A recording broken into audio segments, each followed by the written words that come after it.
and we'll now begin waiting for 30 seconds before we kickstart the event to allow more participants to walk in. Thank you.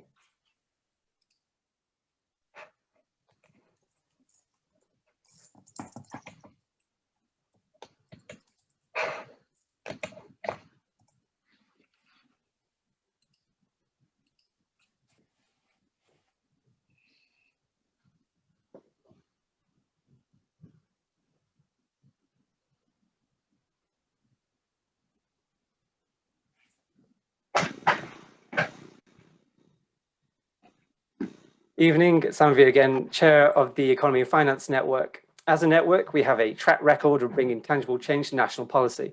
But like the modern Labour Party, we do yearn for change in the Fabians. Most of our members are male, are white, and based within 33 local authorities of Greater London.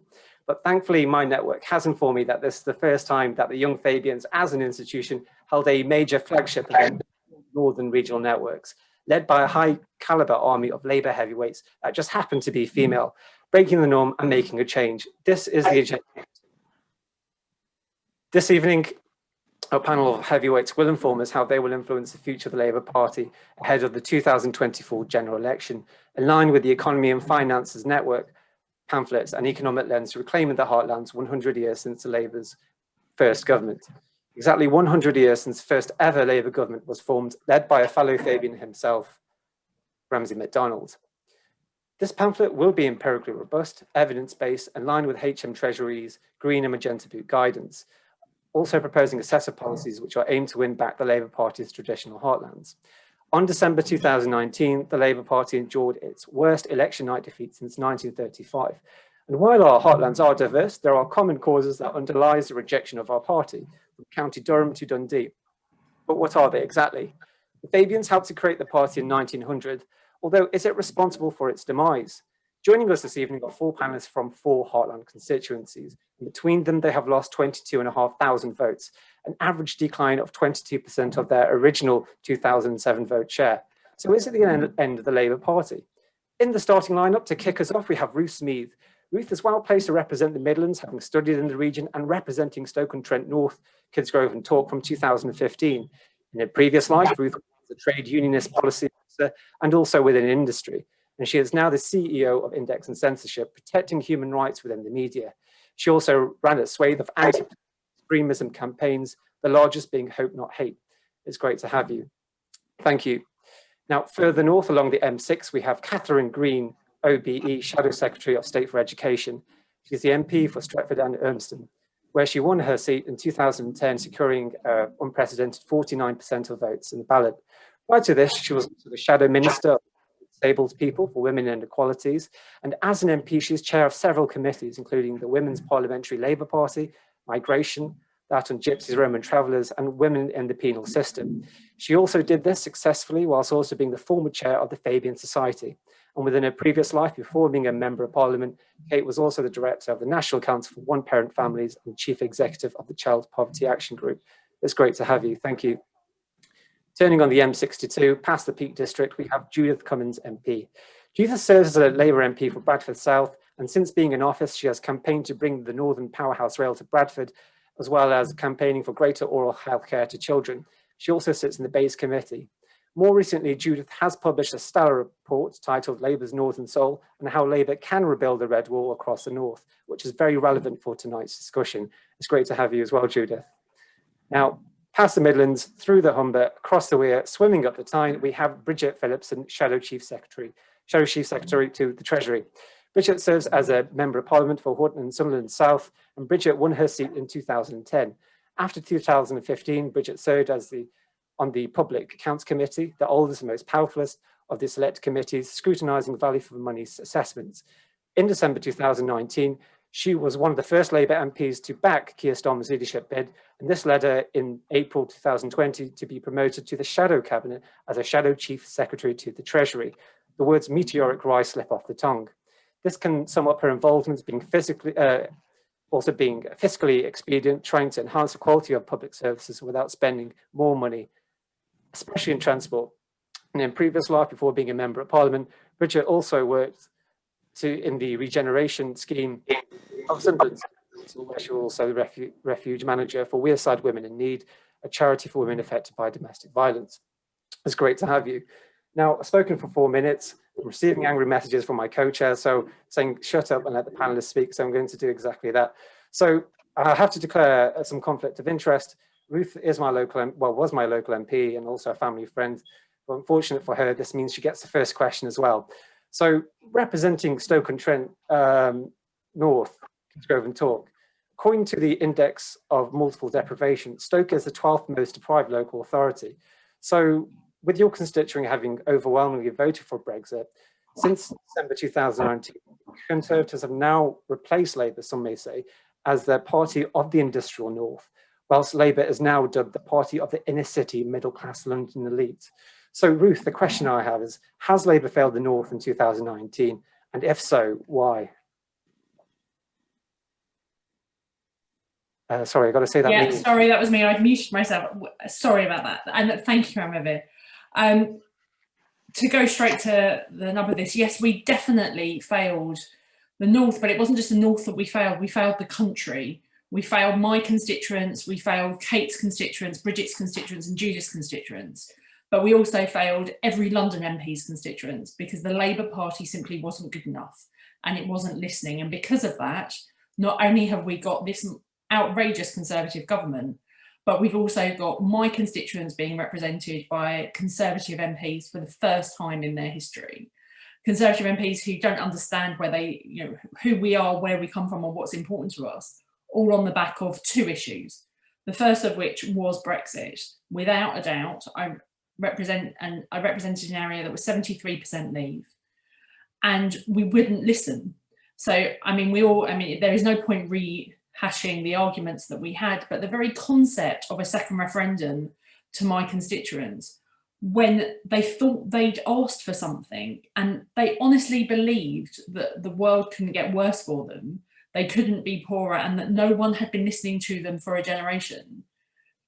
And then we doubled down on it. And it was compounded by none of the people on this call, but by people in other parts of the wider Labour movement calling their reasoning for voting Brexit because they were racist or because they were stupid. That is definitely not the way to win back people's votes, to insult them. And parts of the Labour movement who were then amplified did that for years. And that in itself had made this so much harder. But let's be honest, the other issue here was Jeremy Corbyn.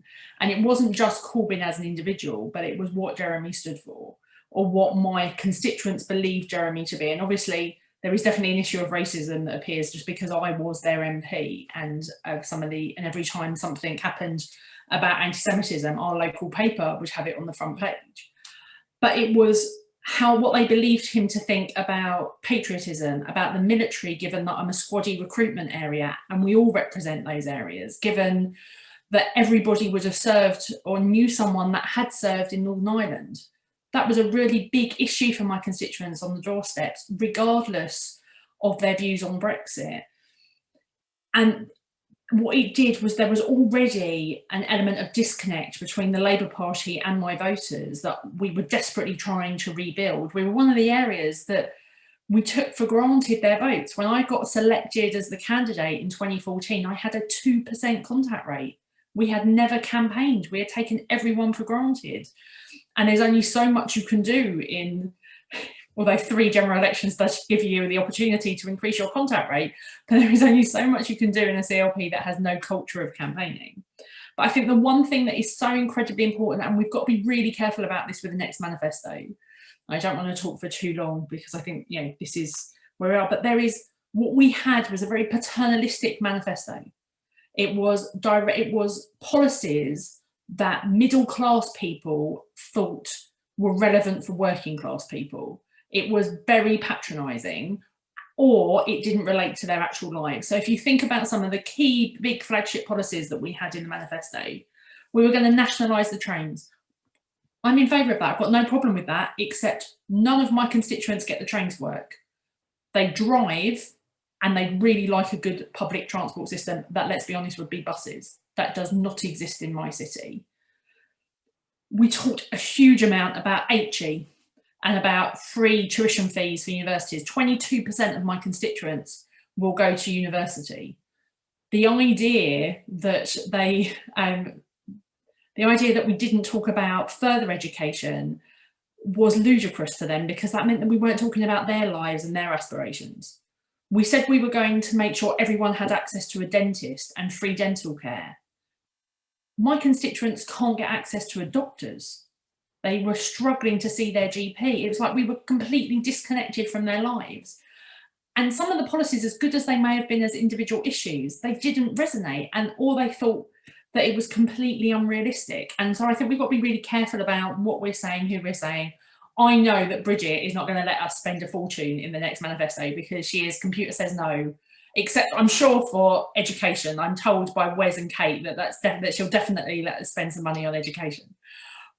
But it isn't about money, it's about values, and it's about what we stand for. And what we'd said to my constituents that had voted Labour for 100 years is that we no longer shared their values, and at worst, from a national level, we were going to patronise them. And the consequences of that is that it's not just that they've got a Conservative MP for the first time in their history. We've got a Conservative government with a majority of 80 who can do whatever they want, whenever they want. And as much as, you know, it was horribly frustrating being a backbench member of Parliament in opposition, and we won some votes, I can only imagine quite how soul destroying it is when there is a majority of 80 and you can't win anything. So you can't deliver for your constituents. So we failed, but we failed everybody. We didn't just fail the people of Stoke-on-Trent or all of the other seats that we lost in the so-called Red Wall. Oh, fantastic answer. No, definitely. I think especially with the 80 seat majority, Rishi Sunak went on a massive spending splurge back in March in 2020 to win back more votes ahead of COVID. We just actually got a great question, and this is from Nick Watman, who's from the Midlands, and he stated that he switched from the Labour Party in 2015 to the Conservatives then. So he said, within our short history, he asked, we had seven prime ministers, only one being Clement Attlee, and he was based in Greater London, the rest being outside of Greater London. The key question he asks is whether it reflects badly or damages the Labour Party's credibility, especially in working class areas, that given the Labour Party is struggling to find a leader or senior cabinet member from outside a 30-mile London radius, is the party doomed outside of London? So could be you, Ruth, could be any other panelists who want to answer that question, but these are tough questions, but I think we've got the best panelists to answer them. I think it's fairer for me to do it, given I'm not in there. But you have Bridget, who represents Sunderland. You've got Kate, who represents Manchester. You've got Lisa Nandy, who represents Wigan. You've got some extraordinary, Shabana Mahmood, who represents Birmingham. You've got some extraordinary and women who represent seats outside. You know, Judith is extraordinary. We've got some brilliant voices.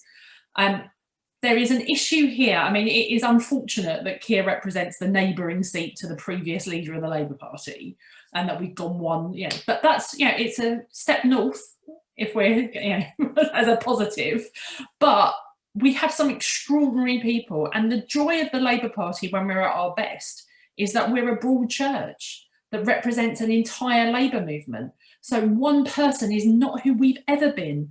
You know, we talk about Tony Blair, but Tony Blair had Gordon Brown and David Blunkett and John Reid and Hazel Blears and people who represented, you know, they were a team. They were a strong Robin Cook. There was a strong, extraordinary team who the general public knew of. And I think that's our challenge going forward.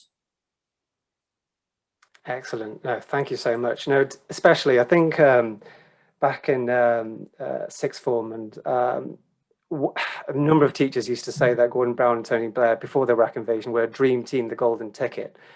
So we long for that. It seems like we're making a step in the right direction, perhaps not.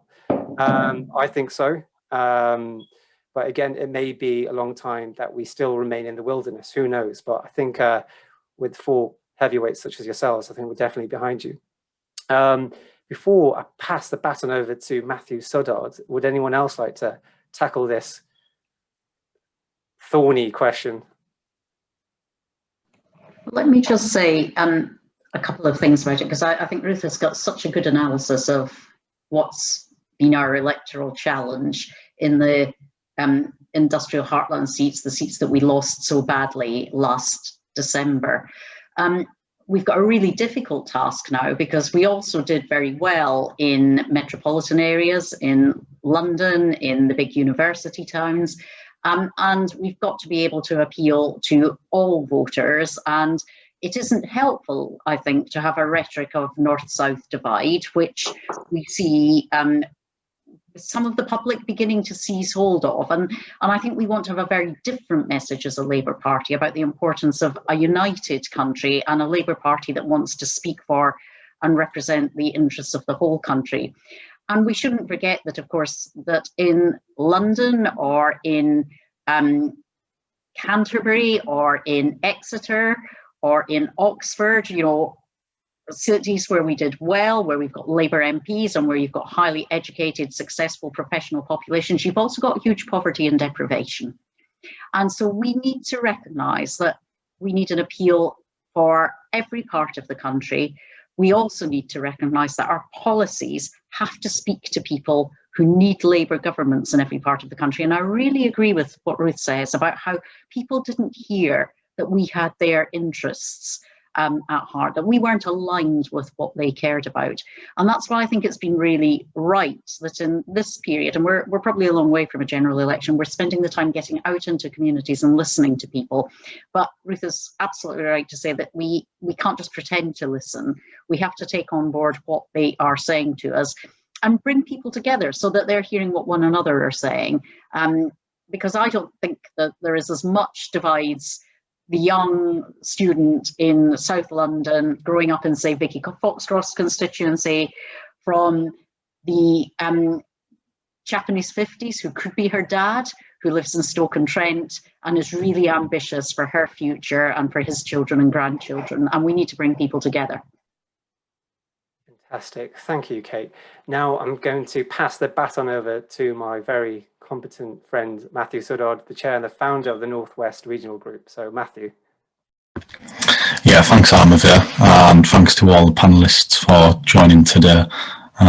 As someone from the Northwest and from the seat of Workington, which was lost at the last election, it's so important that we continue to have these conversations on how Labour can rebuild and regain faith with, you know, traditional Labour seats like Workington. So thanks once again for joining. And Bridget, it was great to see you at our CLP last week. So thanks for that again. My next question is on the subject of regional inequality. We've obviously witnessed with the Levelling Up agenda and initiatives like the Future Towns Fund, the Future High Streets Fund, how the government are using the Levelling Up agenda to address regional inequality.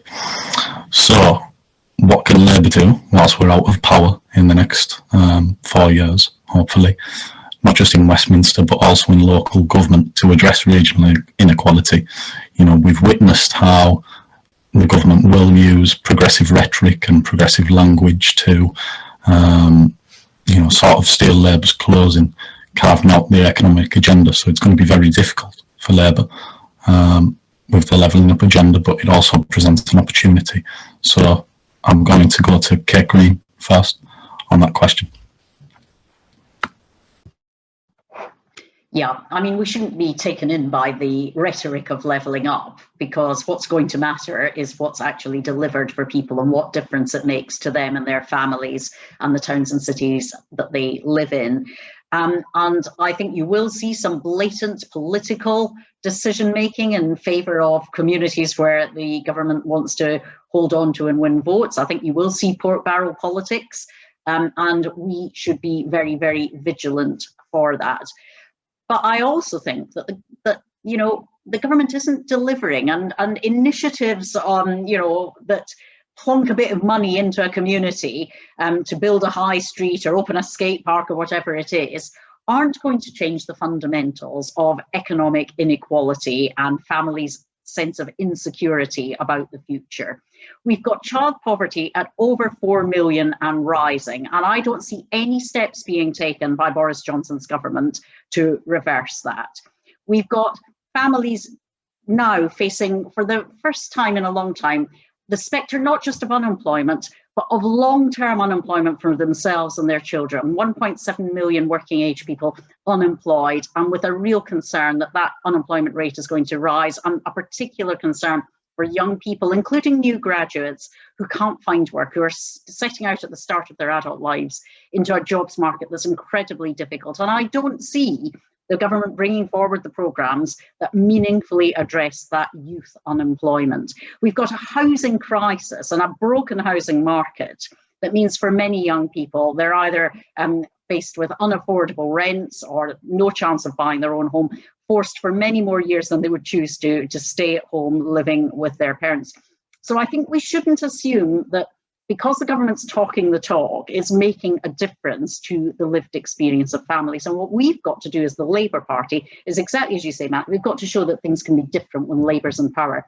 And you see that, for example, in Greater Manchester or in Liverpool, where we've got metropolitan mayors making a real difference, bringing forward their economic strategies, their health and well-being strategies, their industrial strategy, and having a real focus on the priorities that matter in their communities. The work that Andy Burnham has done, for example, since he became mayor, really to bear down on homelessness in my city.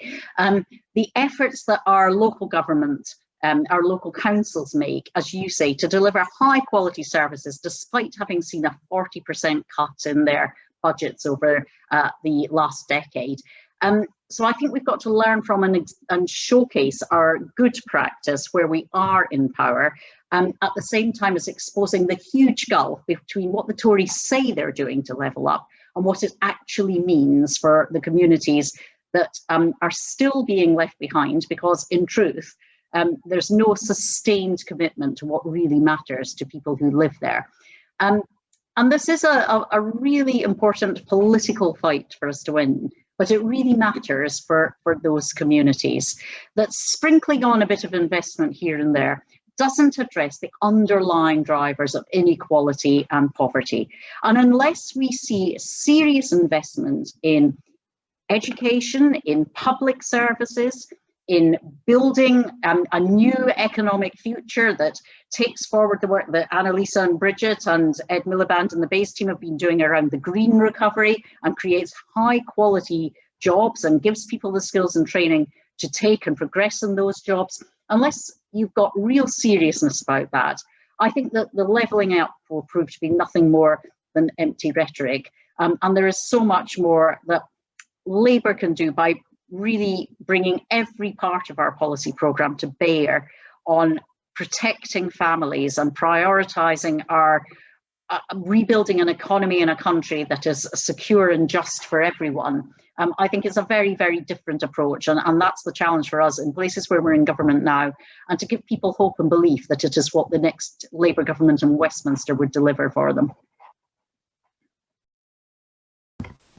Yeah, thanks for that answer, Kate. And I would like all of the panel to come in on this.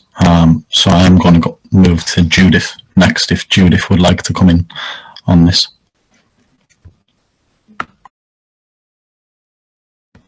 I think you're on mute, Judith. Thank you very much.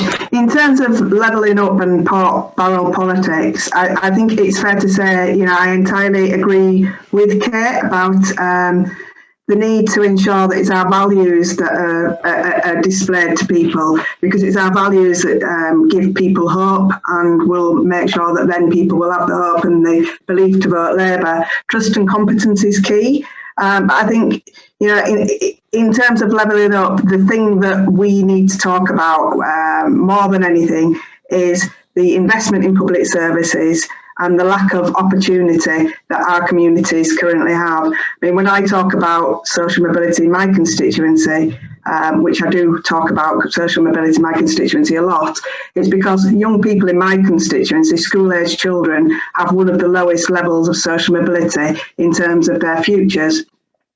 So when we're talking about levelling up, I'm talking about redistribution of opportunity, if I'm honest, because it's not fair that a child in my constituency doesn't get the same life chances as those children in more leafier parts of the country.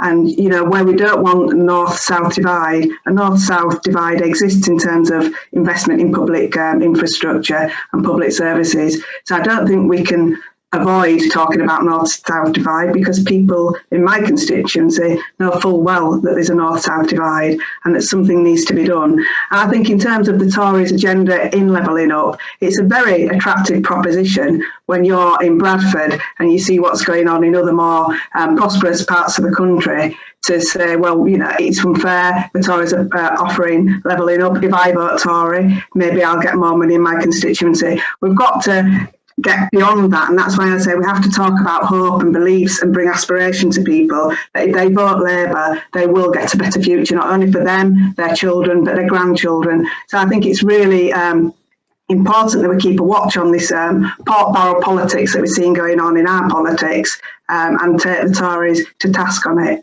Thank you. Yeah, Judith, thanks for that.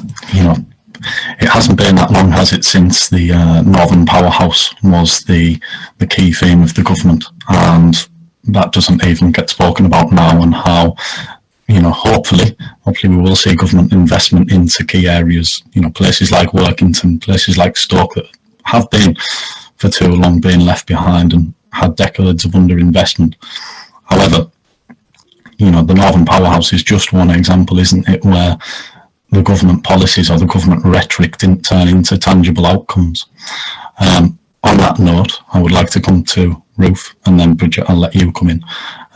So Ruth, what are your thoughts?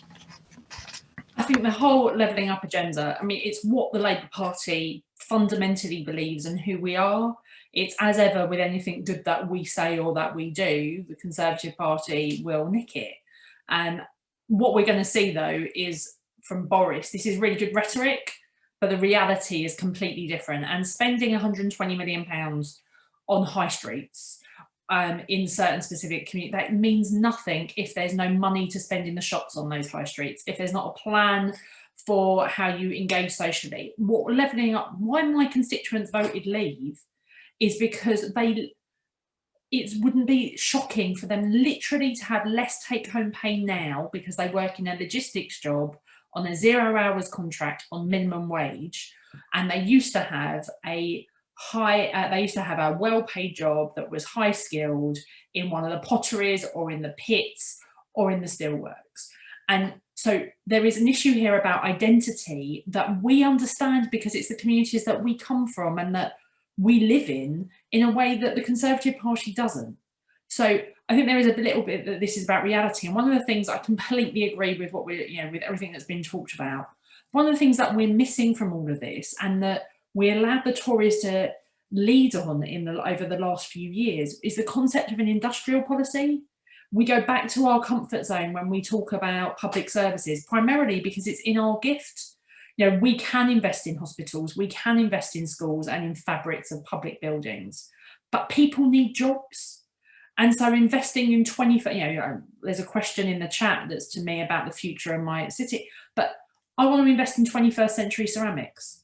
We are the home, we are the potteries. We know how, no one knows how to use clay better than we do, but clay in the 21st century is in hip replacements and in teeth implants and in the, did you know that the magnets that do your electric windows in your car are made out of clay? They are not. So, you know, it is those things that are incredibly important for my city if we got it right. So it's investing in jobs and providing a framework for R&D that I think is where we need to be, and we need to claim that agenda back. And then Bridget's going to say that she's going to let us spend some money on that in the manifesto. Yeah, Bridget, I'll let you come in now. There's a much wider point that I'll pick up around where it comes to how the party is positioned on the economy. And I think the challenge that we face in regaining credibility as a party that can manage the economy well and that can support jobs and investment into the future. And that's something obviously we're working very hard on as a new leadership team. But I just gone back to the point around what the government talk about when they mean levelling up. I mean, I don't think any of us really know because they've never sought to define it in any sense. It's little more than an empty slogan. So does it mean increased productivity? Does it mean skills? Does it mean having more highly paid, well-skilled jobs in parts of the right across the country? What does it mean? It's just a catch-all phrase that they use as a rather meaningless slogan.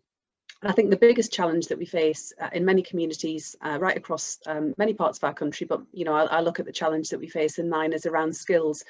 Far too many people leave school without the skills that they need in order to get on. We face a real challenge around making sure that people have access to retraining and educational opportunity later into their lives as well. And over the last decade, we've seen a real hollowing out of further education that's made it a lot harder for people to go back to education and training and to get those skills and to move into different areas of work.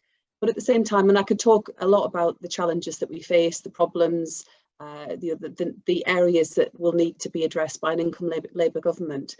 But I also think it's really important to talk about the opportunities and the great hopes that many people right across our country have for the future. My part of the world, we've led the world before. I was, just last week on a call about looking at the birth of the railways and celebrating a local, bicentenary we've got coming up. We've done great things before, and people have got a real sense of pride around the contribution that we've made to the country's economy. But they also want to make sure that we've got those jobs into the future as well. We've got a fantastic manufacturing sector, not as many jobs as we would need. Incredibly talented young people who want to start their own businesses, who want to get on, who hope for better, and their parents and grandparents want the same too. But I don't think that's very different to many other people right across our country, north or south, who want their children to have the kinds of opportunities that they didn't have, want a better kind of hope for the future. And as a party, we'll only win, and we've only won before, and we can unite people behind a shared vision around the direction of our country, identifying the problems that an incoming Labour government would solve and address, but also a sense of pride and a sense that our best days are ahead of us and not behind us.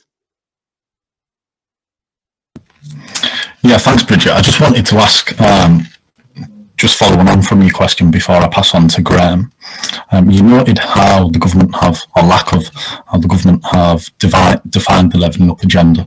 They can point to initiatives like the Future High Street funds or the reversal of the beaching cuts in, reinvesting in areas that have lost railways. However, you said, the government haven't defined this. There's no overall, not ideology, but idea or underpinning to this policy. So with that being said, what are the Treasury or the Shadow Treasury team doing for Labour's policy of levelling up? Because as the Tories craft this policy over the next 3-4 years, it will be in the news more and more, as we see. And, the general public will talk about the levelling up agenda. How are Labour going to have their own levelling up agenda? What sort of things would you like to see, or what more would you like to see from the government on that? Yeah, I mean, I'll pick up some more of that a bit further on in the discussion, but just, a few points that I would make. As Ruth and others have said, we did face a devastating defeat in 2019, and the general election isn't going to be for some time. The only advantage that comes of that, of not having the prospect of an election hanging over us, which we had, for some time in recent years, is that we have the opportunity now to look carefully at the challenges that we face, the challenges we face now, but also the kind of country we want to build, not just in 2024, but way beyond that, through to the 2030s and onwards. So I think that does require us to look afresh at the challenges we face, and to address, to look at some of those challenges that Ruth was talking about around the way in which local economies have changed. Not really so much a question of jobs moving away from our shores, but also the big technological changes that have meant many of the jobs that would have been done in the past in this country have been automated. People have been overtaken by machines in much of this work. And how do we make sure that kind of productivity and that technological change can be harnessed to create new jobs of the future? So I think, firstly, we do have to be very clear about the fact the Tories aren't tackling these problems, that levelling up is largely just a meaningless slogan that hasn't been properly defined. But I think that there are some themes that Annalisa Dodds, our Shadow Chancellor, has been setting out around the approach that Labour would take, where it comes to a responsible approach to the public finances, building on the fact that we do need to persuade the public that we would take a sensible, pragmatic, but also responsible approach to how we would manage the economy. I think security is incredibly important. I think all too often people feel that insecurity in their homes, the lack of safety that they feel within their communities after a decade of reduction in the number of police officers on our streets, but also security in the workplace. The fact that so many jobs at the moment have become casualised, that people don't have the same kind of security they might have enjoyed in the past. And of course, that's before we get on to the big challenges that we're going to see following the pandemic. I don't think any of us could fully predict what the shape of the economy will look like beyond that. It's still very uncertain whether some of those patterns around some people who are able to work from home will endure into the future, although of course in large parts of the north it's a different picture because people aren't able to work from home in the same way. So it is a rather kind of different pattern, and all of the challenges that Kate and her shadow education team will have to grapple with around children's attainment, the need for catch-up, all of the kind of big disadvantages that many of our children and young people will be seeing, and making sure that we press the government hard to address that, and not to see those kind of that inequality, that child poverty that's rising in our country be further exacerbated by the pandemic. Thank you, Bridget. And I'm going to pass on to my good friend, the chair of the North East Young Fabians, Graham Anderson. Thank you, Matt. I've learned the expression pork barrel politics for the first time this evening, and it's one that I'm going to ensure that I use in the future. We've had a fair bit of pork barreling in the North East ourselves of late. And of course, people will have heard of the new railway line that Labour's been asking for, I think, for at least 30 years in the Ashington to Newcastle line, which the government has said they're going to fund to the tune of £34 million, while the Oxford to Cambridge link gets many multiples of that promised to it. I think, Bridget, you represent Houghton and Sunderland South. I'm originally from South Shields, town at the mouth of the river, which has, I think I'm right to say, a pretty similar demographic and pretty similar industrial heritage. And I want to echo something that you said about the great and very deep-seated sense of pride that certainly communities in our part of the world have about their industrial heritage, which no doubt is echoed by what Ruth said about the ceramics and other sorts of history in her part of the world. And I think something that would speak very profoundly to people in the Northeast is this idea of a 21st century industrial strategy, and something that allows us to seize the future and say our best days are ahead of us, not behind us, vote Labour. But even if you agree with me and you're in that camp about how we seize the future, or you think of levelling up or the future as being about investing in public services above all of these things are about fundamentally pounds, shillings and pence. Unfairly, I think, the Labour Party unfortunately has had levelled at it accusations that it cannot be trusted with the public finances. And even when the Tory government is quite happy, what's a politically correct expression to use, wasting money by funneling billions of it into their mates' pockets, somehow they are seen as fiscally disciplined and we are not.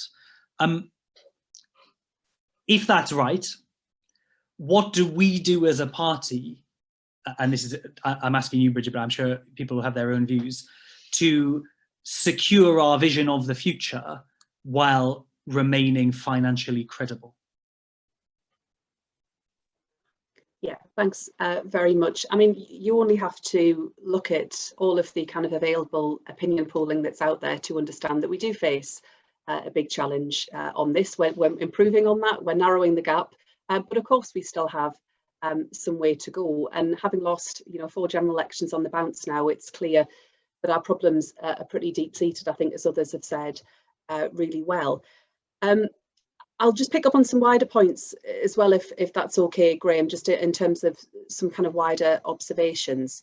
I mean, I think just in terms of the broader narrative, and then I'll just return to the issue around how we approach, Labour's approach on the economy. I think first and foremost, for all, I feel like you, a deep sense of pride in where I'm from, and I'm very passionate about our great kind of heritage. I think at the same time, I've always been slightly wary about the certain narrative that can sometimes develop around Northerners, that that when parts of the North are actually very, very different from one another. Kate also represents a seat in the north of England, but her seat is in many ways very different to mine. And I think, you know, we need to seek to kind of make that kind of distinction sometimes. I think just to take an easy example, you know, my city in Sunderland famously, you know, had a big majority for leave in the EU referendum, but it also had more people voting Remain than did in Cambridge, and then elected 3 Labour MPs in the elections that followed in 2017 and 2019. So compass points are often useful shorthand, but they don't always tell the whole story. And the north is always also rich in big cities in a way that the south of England isn't. So apart from London, the only city council area in England south of the West Midlands to send 3 or more MPs to Parliament is Bristol. So in doing badly in the north, and this picks up on the discussion earlier, it's about us doing badly in the countryside and outside the centres of big cities too. My colleague Annalisa Dodds, the Shadow Chancellor, has a seat with 2 universities in it in Oxford, and she has a huge majority now. But that seat, when I campaigned in it, was an ultra-marginal back in 2005. So we've seen a huge change in the structure of our vote in the last generation. Apologies if there's any background noise there. I'm sorry, I can hear the dog barking in the background there. We've seen a big change in the structure of our vote in the last generation. And geography is an important part of it, but it isn't the only story. So I think when it comes to the approach that we will need to take on the economy, I think it isn't simply about reaching for either taxation or spending changes as if one or the other is the whole answer, but to look at how we make sure that the economy grows, because ultimately the way that we pay down the debt and move into the recovery is to grow the economy. And we need to grow right across the country, because I don't want people in any parts of the country, north or south, in Stoke or in Sunderland, in Wales, Scotland or Northern Ireland, thinking that they have no choice but to move out from where they're from, move out to the big cities in order to get on. And we will need to restore secure, decent jobs in every corner of our country. And that will involve a focus on the clean technologies of the future. I mean, Ruth's touched on this as well. You know, rather than pulling demand out of the economy now and increasing spending while ignoring value for money, we will need to think about skills and growth, local employers and local workers everywhere that the government invests, because the money that the government is now putting into place-based funding, you know, in terms of the Towns Fund and elsewhere, is not going to mend all the problems that they've caused to our economy and to our society more broadly. You know, every local area deserves to have decent services that we can all be proud of. Children's centres that were such an important part of the last Labour government that have gone from many communities now, schools, leisure centres, youth clubs, post offices and libraries are things that all of us value and that make us proud of where we're from and the place in which we live. But we've had a decade now of decline under Conservative governments, and I think we need to make sure that the Conservatives own that failure. You know, Boris Johnson ran as effectively as an insurgent in 2019, despite the fact he'd been a part of that government responsible for the fact that our local councils had been cut back to the bone. And I think the incredible spirit that we've seen right across our country during the pandemic needs to be supported and not forgotten, because everybody should feel safe and secure wherever they live. Not insecure and not kind of just managing or just clinging on. In terms of Labour's approach on the economy, pandemics are mercifully rare events, and that's why a long-term approach will be the right one. So earlier this month, Annalisa Dodds gave a really important lecture, the first woman in the history of this lecture ever to do so, called the Mayor's Lecture, where she set out Labour's broad approach on all of these things. But she also pointed out the precedent for taking a much longer-term approach to paying off significant debts, the most notable being following the Second World War, which we only repaid as a country back in 2006, incredibly. You know, we should consider learning from this example, looking at whether planning to pay off the debt over a clear timescale that recognises that pandemics are unusual and looks at the possible advantages of long maturing gilts. But we will need to be clear about our fiscal approach, and Annalisa has set out the ways in which a Labour government would be responsible with the public finances, and that's part of my role within the Shadow Cabinet too. So being transparent, taking a long-term approach, being honest about the challenges ahead, but also the need to make sure we build a resilient future for all of our communities, for our families and for our public services. And I think we do need to draw that contrast between the approach that Labour would take, that responsible long-term approach focused on securing the economy, rather than the current chaos over which the Conservatives are presiding. Thanks, Bridget. I'm going to invite others to come in if they want to. Ruth, do you want to come in on any of that? I'm not sure that anyone should have anything to add to Bridget's views on the economy. Yeah, it's you've all made your pitches for extra money already, I think. yeah, I mean, it's core, and our economic credibility, we have to have some, otherwise we're never going to win another election. I do think how the Conservative government decide to pay for all the money that they spent during the pandemic is going to be potentially reframes that conversation by the time we get to the next general election, and whether they've gone back to austerity, which they've pledged not to, and where that then leaves us in terms of growth. But as we know, we've always been about growth, and they've not. For me, it's where we would want to spend that money, and making sure that the industrial element of it is key. And we need to be clear that, you know, one thing that we should have learned from the pandemic as a country, and therefore the Labour Party should be paying attention, is how incredibly important some of the local mayors have been, and how they have known their communities better than anybody else in Westminster was going to be able to reflect them. I mean, in Whitehall was going to be able to deliver for them. So having every form of regeneration that's been successful has been based on a city's original heritage, which is why for me it would be ceramics, and why in different communities it would be different things. So we've just got to be a level of flexibility about how much money Bridget lets us spend going forward on industrial politics is my only pitch. Judith, is there anything you wanted to say on that? Oh, sorry, Bridget, you were coming back. Oh, sorry, just literally 30 seconds, Graham. It was, sorry, I dropped out there. Just to say, I think because all of us really value the importance of government, it's only because we really value the importance of government spending that we recognise it's important that where it's spent well, and that we're focused on the outcomes that we want to achieve. So, you know, that's why I think it's both so important that we rebuild our credibility as a party that can manage the economy well, that understands the value and the impact that the state can have where it spends money. You know, look at the impact you can have where you invest in the early years. We saw that with children's centres and with Sure Start. Look at the difference you can make. But we just need to be clear about the outcomes that we want to achieve from all of that. And we need to demonstrate to the public that we're really focused on all of the pennies and the pounds, because, you know, we do face a higher bar to clear. Therefore, it's all the more important that where we're spending public money, we're being really clear that it's about getting the best possible outcomes. And that's for the people that, you know, for families, for working people and for businesses, making sure that we're getting the best value and the best possible outcome from state investment. Because I passionately believe in the role of government as a force for good in people's lives. We've just got to show we can make it work and that we can make a difference. Great. Judith, did you want to add anything on that? I know you turned off your microphone and then...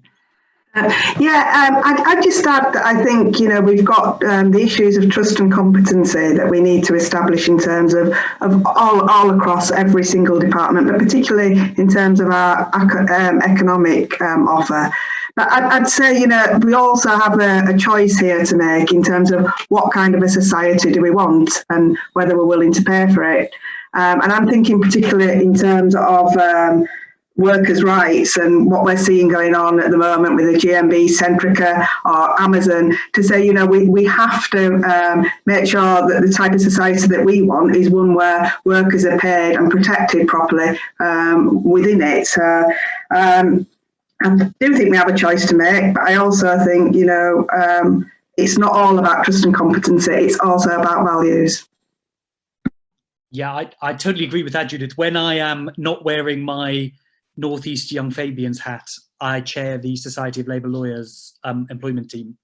And you will, of course, know that on Monday night, we had an Opposition Day debate precisely on workers' rights. And if you are going to build an economy that is fit for the future, you have to build a system of employment law and protections that is fit for the future. And I think that feeds into what Bridget's saying about it's got to be a full package, not just some boons here and there. Kate, was there anything you wanted to add? I very much agree with everything that's been said. And I think it is really important to have that long-term perspective, because the economic challenges we face are deep-rooted, and you can't fix them without having that long-term strategic commitment to investment. And I think particularly in the area of skills and jobs, we've got to recognise that we're living through extremely unstable times, and that our labour market and our economy will change many times in ways that we can't really predict, and that we will have to keep refreshing and reskilling our working age population. So the investment we make in education and skills and training and retraining and in lifelong learning, not just for young people at the start of their working lives, but all the way through their working lives, is going to be really, really important. And we also have to recognise that we value people all the way through their lives, at every stage in their life journey, and that we invest in their capacity, not just to be economically productive, but to be valued members of their community, able to care for their families and their children, able to contribute to the place that they live.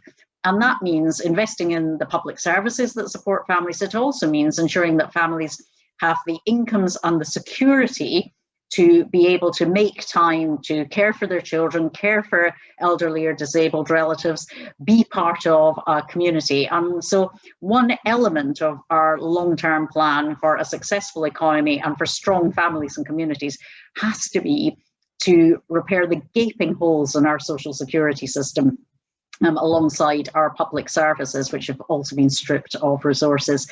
And when you see the grudging way in which all the Tories want to do is to make one-off payments here and there when they're in a political hole, and contrast that with the sustained investment that we made in supporting family incomes, both through good jobs, minimum wage, and enabling people to, but also in recognising families need support for the cost of raising their children, caring for elderly relatives. These things are make us not just a safer and happier society to live in, but they make us more economically resilient. And so investing in families is really, really important, and something that I just think the Conservatives are utterly uninterested in. I know it's become a sort of instinctive behaviour when you're on Zoom to just sort of nod along a little bit, but I think when we're all nodding along, we really do agree. I am delighted now to pass on to Alex from the Yorkshire and Humberside Young Fabians. Thank you, everyone. It's been a great discussion on this topic. So we're all here because 2019, we lost a lot of seats, and Labour has lost seats across all our heartlands, including 9 in Yorkshire and the Humber. To help shore up these new seats that the Tories have gained and to try and convert them into new safe seats for them, the Chancellor indicated in March 2020 additional funding that no doubt the Labour MPs that they used to have there representing them will have been asking for the entire time. And this amounts to about 80% of these new Tory seats that could get funding from things like the Towns Fund. The Tories clearly think that they can spend their way into holding these new seats, but Judith, you chair Labour for the North, which has recently published a report into the 2019 election called Labour's Northern Soul, which you can find online, is worth a read. In it, you talk about how the Tories use, and this is our new favourite term, pork barrel spending, to try and cement some of the gains they made in that election, including through the Towns Fund. You also look at some of the longer term trends that have impacted Labour this time around. So my question to sort of round the session off is, can you tell us what issues your report highlighted from the 2019 election and what Labour needs to start doing to win these seats back next time around in the North? Thanks, Alex. A great question, and good to see you again. Can I start off by giving a wider context and then going back specifically to the pork barrelling, and also to give you a little context about what I'm going to be saying in terms of Labour for the North, because Labour for the North was established in the summer of 2019 after many, many conversations, mainly in the tea room between myself, Peter Dowd and Justin Madders. And we decided that we wanted to bring together Labour MPs right across Northern England so that we could speak in a more unified and cohesive voice in Parliament, and to argue for policies that we thought would help Labour to do well in the North. And I think it's fair to say that the result from the general election last year proved just how necessary that group was, because we returned after the general election a significantly smaller group, having lost a total of 19 northern seats to the Tories. And on the back of that, we decided to publish a report into what exactly had gone wrong and what we could do to rebuild the support and to win for the future. So we published our report in December, and in it we said quite a lot. It was quite controversial. We've already seen Keir about it. We spoke to him yesterday to go through some of our key findings, and we're looking at how we can work together with Lotta and other colleagues to take forward some of our recommendations in terms of tackling those issues that we raised. So I think it's important to say that we looked at both the short and the long-term factors that led to the 2019 result, because I know that I'm not the only one here who was dreading the election. We had the election. It was a terrible election personally, but at least I woke up in the morning with a Labour seat, unlike some colleagues who lost theirs. So in some respects, you know, the pain that you go through is different to those who lost their seats. And, you know, Ruth and colleagues like her are never far from my mind when I'm talking about these issues.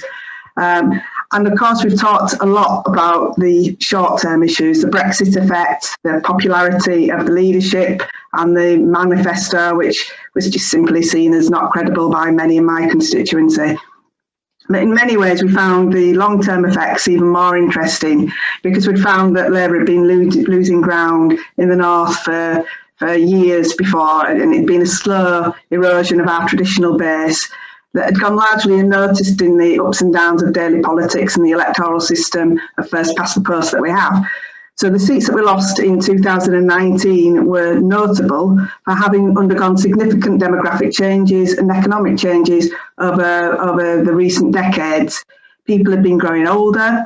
They'd often been we'd seen an extended period of decline in those seats. And we also had a perceived detachment from success everywhere else in the country, which is now commonly known as the left behind. And this led to a widening of cultural and social divisions, and Brexit gave a name to that frustration and these trends, but we found that they were much deeper and much more complex. Clearly these divides pose dangers for Labour, but you know, maintaining a relentless focus on the issues that matter to a wide range of voters, and by working to rebuild trust, we think that we can overcome them. So voters in the seats that we lost share many priorities with voters where we're still strong, but we have to focus on these cross-cutting areas of strength, most notably on health and the economy, and not allow the Conservatives to steer the next general election campaign into a culture war.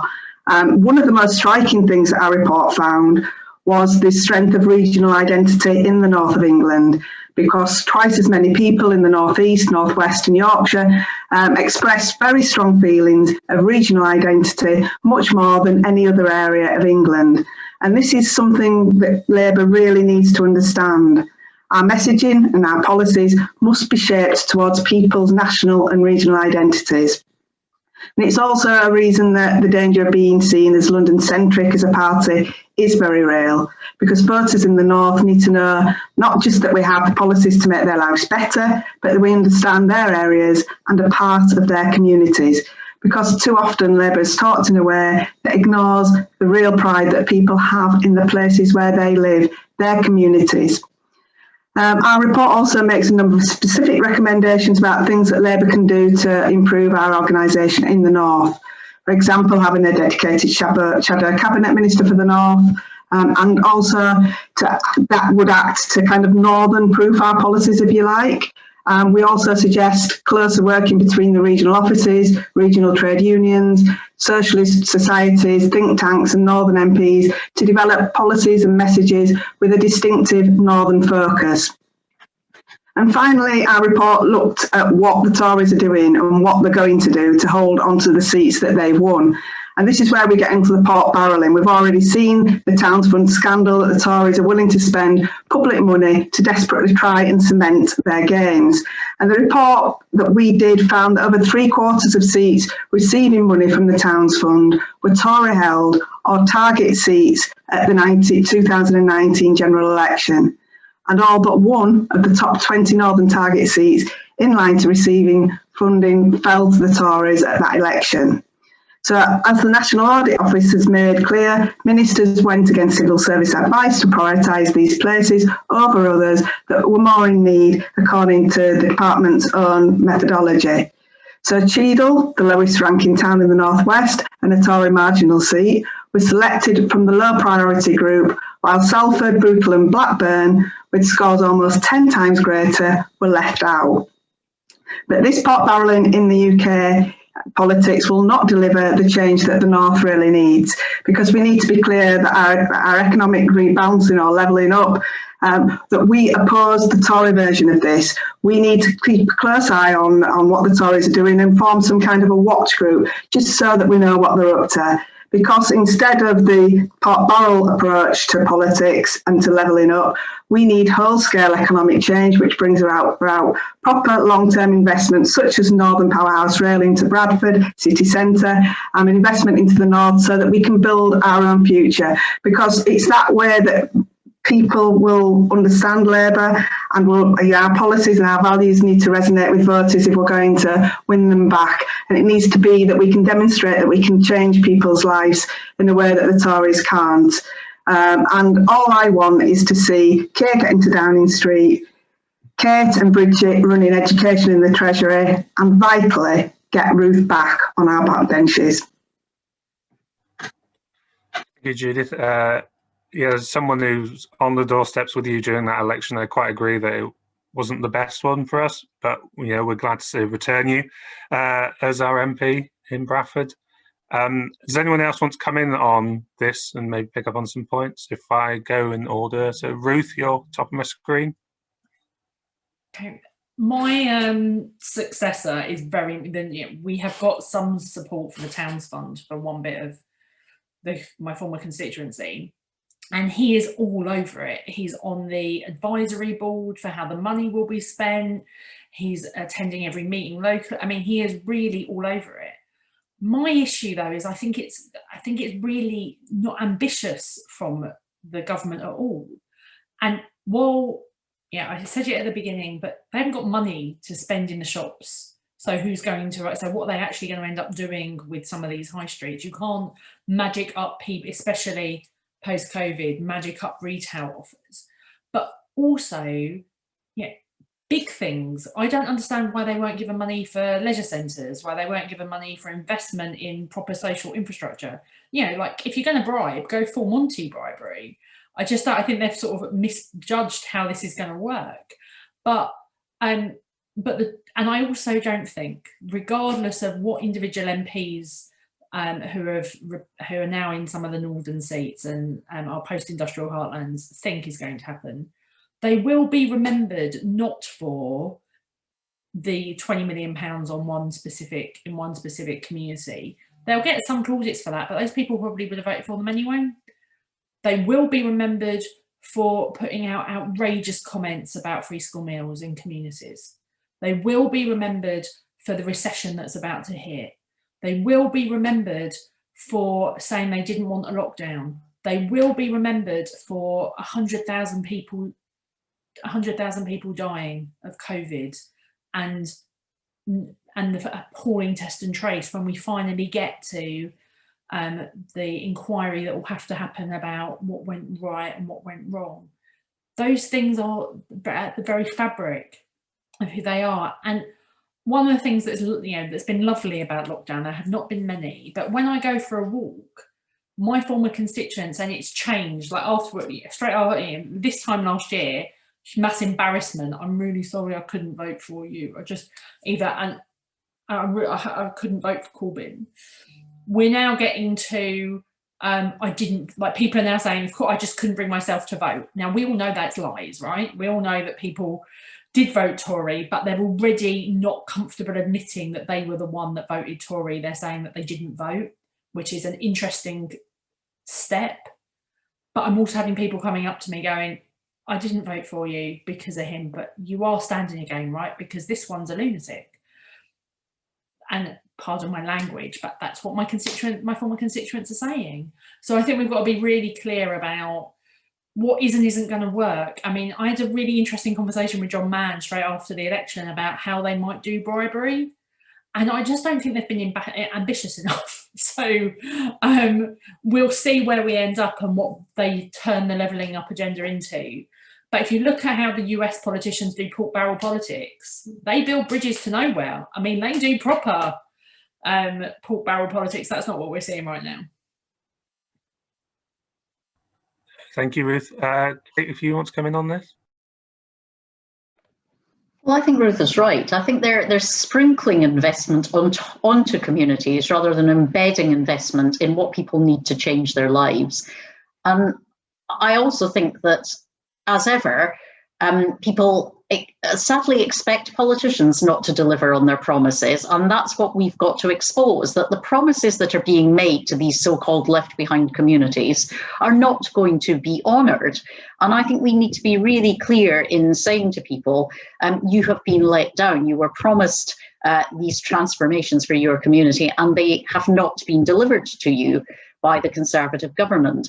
So I think that we really do need to be out and about in our communities a lot, and in the communities we need to win back, understanding what's really happening in people's lives and what kind of investment would really make the difference. And I think we know what that is. It is the prospect of decent jobs for themselves, for their children, jobs they can progress in and support their own families. It is being able to live in a decent home and be confident that you can afford the rent or the mortgage. It is about knowing that you've got a great school at the end of the road, that a good college in your town or city, that you can have for your children if they've got the aspiration and the ability to benefit from a university education. They've as much right to it as any other young person. It's about knowing that you've got an NHS, a local GP surgery, that the local hospital that will care for you if you're sick, and it's about not being concerned about how you're going to manage in retirement and in old age. So I think that what we're getting at the moment are promises and spending that are sort of a sugar on a cake, but what people really need is a sense of confidence and security about the future, and I don't think they're getting that from the Conservatives. Thank you, Kate. And Bridget, if you want to finish off this round for us. Thanks. As ever, I agree with Kate there, so I'll not repeat what she just very eloquently said, but just kind of add to it. And to pick up on Ruth's point around, people not having money to spend in the shops. And I think for all that, we all love to see, hanging baskets in our towns and villages, that's no substitute for people having money to then go and spend in the shops that are on those high streets. And instead, what we've seen from the government in recent months is sucking demand out of the community, sucking demand out of those small businesses that depend on local trade and local custom.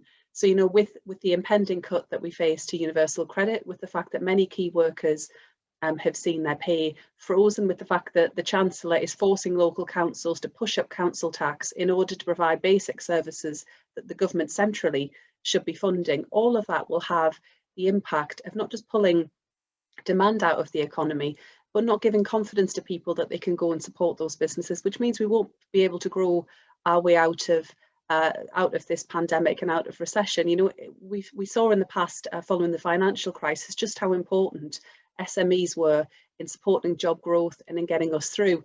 Instead, actually, what we've seen from this government is many people who have been the entrepreneurs and the job creators within our country, many of them, small business people in communities like mine, have found that during the pandemic, they've been completely shut out of any kind of government support. Now, that might have been, it's perhaps easier for the government to justify at the earlier point of the pandemic that not every scheme could capture every individual or every business. But nearly a year on, I think that's wearing a bit thin. And that there are gaps that could be plugged, not least in the social security net that people have found, as many of us will know from the casework that we do, has got so many holes in it, and people are just slipping between them. And I think there is quite understandably a degree to which people will say, and I think there is justification in saying, of course, any government would find dealing with a pandemic of this kind a challenge. Absolutely, any government of any colour would have found this unprecedented in our lifetimes event difficult to manage. I think what is harder for the government to justify is the fact that we've not only seen such an incredibly high death toll, the highest excess death rate in Europe, but we've also had the worst recession of any major economy. And that goes to the choices that the government have made. I think that's a message that we're going to have to keep making and making clear to the public, because this does come down to choices that governments make. They face some big choices ahead of them. We've got the budget coming up in March. We've had so much of a kind of stop-start approach that's sucked demand, sucked confidence out of many local economies in places, you know, like Stoke, as Ruth was saying. How do we support people so that they've got choice and control over their own lives, but at the same time can support those local businesses on our high streets as well? And cutting universal credit and freezing people's pay is just not the way to support local economies at this time.